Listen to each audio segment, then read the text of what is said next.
Rugsėjo 7–9 dienomis Panevėžyje vyksiantis miesto gimtadienis šiemet žada būti dar įvairesnis neįprastai. Panevėžio automobilių sporto entuziastai nusprendė mieste surengti automobilių figūrinio vairavimo žinomo slalomo pavadinimų varžybas. Šiandien ši idėja buvo pristatyta gimtadienio šventės renginius kuruojantiems Panevėžio bendruomenių rūmams.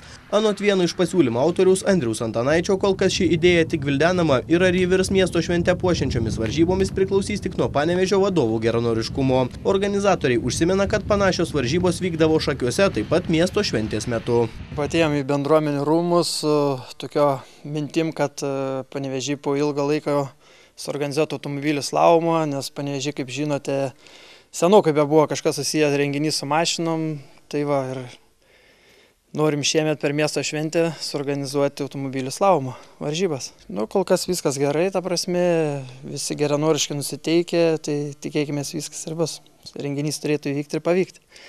Nes yra daug visokių niuansų, bet šiai minutė irgi sprendžiasi, kurioje vietoje bus, ta prasme, ar gatvėje, ar Babilono aikštelė, darysim tą visą renginį. Ne vieną figūrinio vairavimo treniruotę Panevėžio rajono aerodromuose jau surengęs šios idėjos bendraautorius Dalius Draugelis sako, kad varžybų sėkmė tiki, mat organizuojant panašius renginius greta Panevėžio į aerodromą suplūsta ne viena dešimtis autosporto mylėtojų, dalyvių ir žiūrovų. Dalius Draugelis sako, kad miesto šventės metu įveikti figūrinio važiavimo trasą galėtų pabandyti ir miesto vadovai. Susidomėjimas tikrai gan nemažas, vien treniruotėse prisirenka, ten tų dalyvių susidaro virš 40, priedo jaunimas labai irgi domisi, vis atsiranda naujų, kaip sakant, dalyvių ir manau, kad didelis susidomėjimas ir reikėtų daryti tiek treniruotės, tiek ir varžybas slalomą.